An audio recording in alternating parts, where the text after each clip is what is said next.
नमस्कार मैत्रिणींनो, स्वागत आहे आपलं सीताच्या स्वयंपाकमध्ये. तर आज मी तुम्हाला दाखवणार आहे दुधी भोपळा. दुधी भोपळ्यामध्ये अशी एक जिन्नस घालणार आहे ना, त्याची चव काही गुणांनी वाढणार आहे. तर माझ्याकडे 2 होते दुधी भोपळे, ते घेतलेले आहेत आणि त्याची आता मी बनवणार आहे भाजी.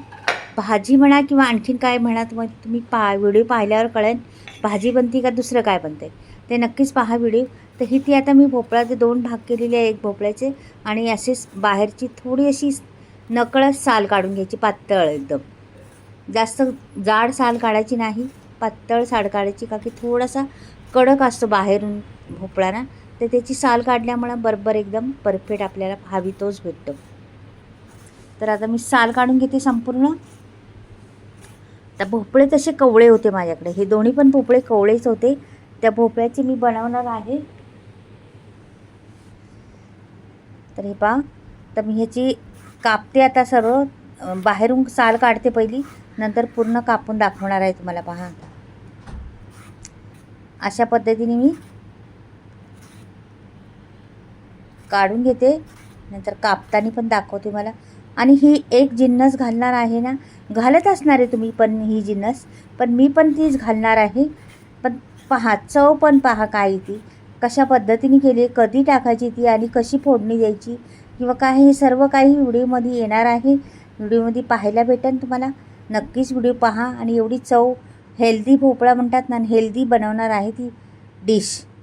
तर काय हेल्दी डिश आहे, कशी बनवणार आहे ती संपूर्ण व्हिडिओ पहा. तर आता हे बघा, भोपळेच झाले साल काढून.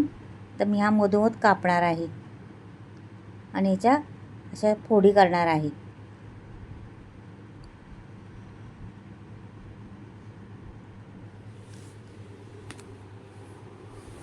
आता ह्याला मध्ये थोडंसं भाग असा पोकळ असतो त्याचा, तर पोकळ भाग थोडासा नकळत कापून काढायचा आपल्याला, की भुसभुशीत असतो तो भाग. जे बियांचा भाग असतो ना, तो एकदम भुसभुशीत असतो. थोडासा शेंडा कापून काढायचा प्रत्येक. ते असे हे बघ, तर काढलेलं आहे. ह्याचं पण राहिले, हे काढून घेते. ह्याला 2 भाग करते आणखीन, आणि ह्याचा पण मधला आकार थोडा काढून टाकते.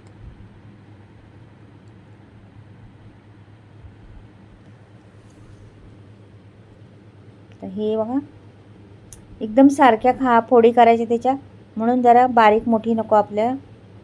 तर हे पहा, असं घेणार आहे.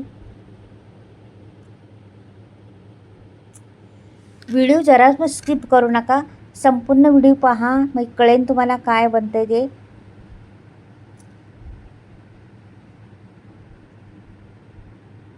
असं धरायचं आणि अशा फोडी कापून घ्यायच्या.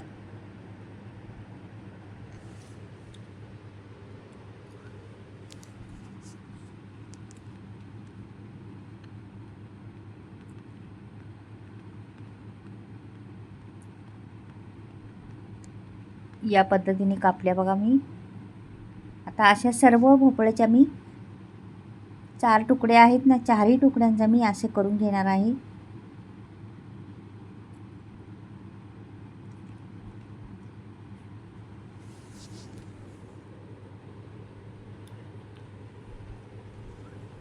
तर ही माझी संपूर्ण भाजी चिरून झाली आहे. छान दिसते बघा, रंग फार सुंदर दिसते आणि कवळी लुसलुशीत भोपळा आहे, त्याच्यामुळं आपली रेसिपी फार छान होणार आहे.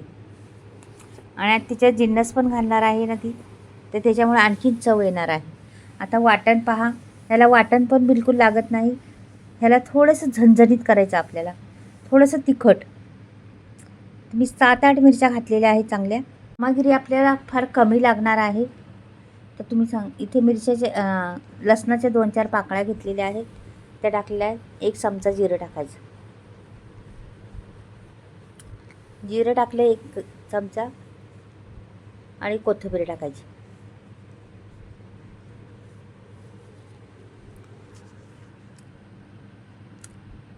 जास्त काही नाही, थोडंसं आलं होतं माझ्याकडे, ते टाकलेलं आहे. आणि आता हे वाटून घ्यायचं जाडसर, जास्त बारीक पण नाही वाटायचं. तर इथे बा, इथे जिरं मोहरी आणि टाकलं आहे. थोडासा व्हिडिओ स्किप झाला माझा.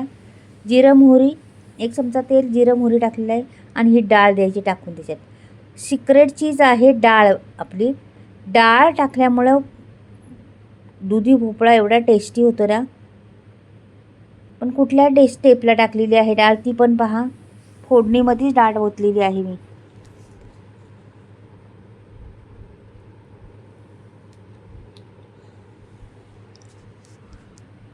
छान असं हलवून घ्यायचं ते. डाळ एकदम जवळजवळ 30 ते 40% डाळ शिजली पाहिजे ना, असं हलवून घ्यायचं. मी चांगलं 1-2 मिनिट त्याला हलवणार आहे.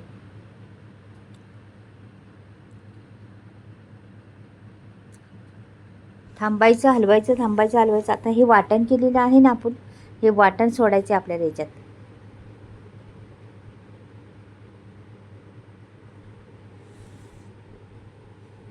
दुधीचे अनेक प्रकार होतात, अनेक प्रकार मी दाखवले आहे तुम्हाला. पण डाळ घालून पहा एकदा तुम्ही. चण्याची डाळ भिजत घालायची, एक 15-20 मिनटं घातली तरी चालेल. 15-20 मिनटांनी धुवून स्वच्छ ह्याच्यात टाकून द्यायची दुधीमध्ये.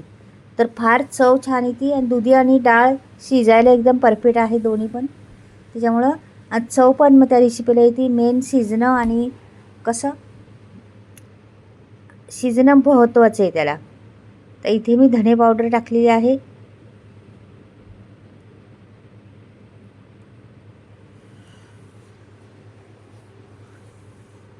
मस्त हलवून घ्यायचं मात्र.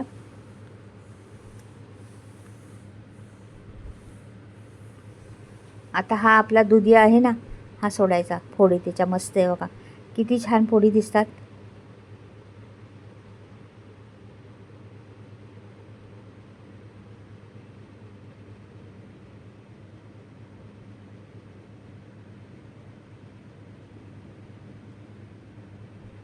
मस्त उलटी पालटी केलेली आहे, हलवली आहे त्याला. डाळ तर चांगली बहुतेक 30 ते 40% शिजलेली आहे. आता भोपळा शिजायला जास्त वेळ लागणार नाही आपल्याला, बाकी मसाला पण छान बसलेला आहे त्याला. तर याच्यात थोडासा पाण्याचा शिपका मारायचा आपल्याला. पहिले मीठ टाकून घेते मी, नंतर पाण्याचा शिपका, का की मिठाला बी पाणी सुटन. आणि ही रेसिपी अशी साधी सोप्या पद्धतीत होऊन जाईल. कमी सामग्रीत आणि पौष्टिक हेल्दी रेसिपी म्हणतात ना, ती आहे. तुम्ही मुलांना टिफिनसाठी बी वापरू शकता किंवा तोंडी लावण्यासाठी खूप उपयोगी पडणारी आहे. तर बनवून दाखवा, बनवून घ्या. हे दाण्याचा कूट टाकणार आहे 2-3 चमचे. 3 चमचे दाण्याचा कूट टाकलेला आहे मी. आता मग मस्त हलवून घ्यायची.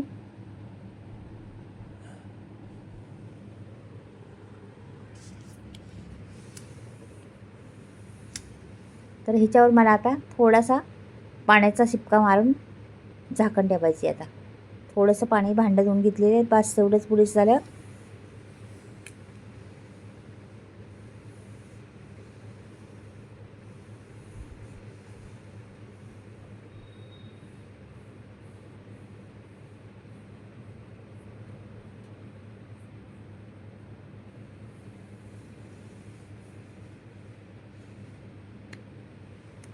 तर मी झाकण ठेवलेलं आहे ना, झाकण उघडून पाहते.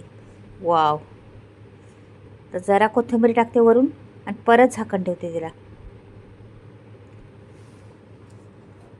तर उकळी तर आलेली आहे, थोडा वेळ लागणार आहे, जास्त नाही लागणार. थोड्या वेळात आपली रेसिपी तयार झाली. हे बघा, पाणी आटून गेलेलं आहे, मस्त रसरशीत झालेली आहे, अगदी तोंडाला पाणी सुटण्याजोगी झालेली आहे.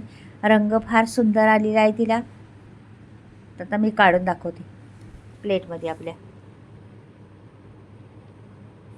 भातावर तोंडी लावण्यासाठी खूप उत्तम रेसिपी आहे. भाकरीबरोबर चपातीबरोबर तर खाणारच आपण, पण तोंडी लावण्यासाठी बी फार छान आहे. बनवून पहा मैत्रिणी एकदा. या पद्धतीने तुम्ही बनवत असणार आहे वेगळ्या वेगळ्या पद्धतीने, पण ही पद्धत एकदा वापरून पहा. खूप अप्रतिम चव आहे तिला, खूप छान लागते. डाळ घालून बनवा. डाळ सिक्रेट आहे, सिक्रेट पद्धतीने दाखवली आहे तुम्हाला. अगदी साधी सोप्या पद्धतीत कमी वेळात होणारी ही रेसिपी आहे. कुठलाही मसाला न वापरता खाली मिरच्या 4 कापून घातलेल्या आहेत, त्याच्यात बनवलेलं आहे. अशा रीतीने बनवत जा. ही भाजी खूप हेल्दी आहे. 8 दिवसांनी 15 दिवसांनी एकदा तरी भाजी बनली पाहिजे. खूप दिसायला पण छान दिसती, रंगही छान येतो आणि पटकन होणारी आहे. कमी सामग्रीमध्ये, कमी तेलात, कमी सर्व काही साहित्यामध्ये ही बनती रेसिपी.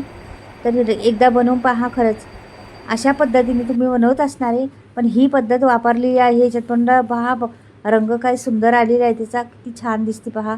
वाटतं ना खावंसं. चला बाय, परत भेटूया.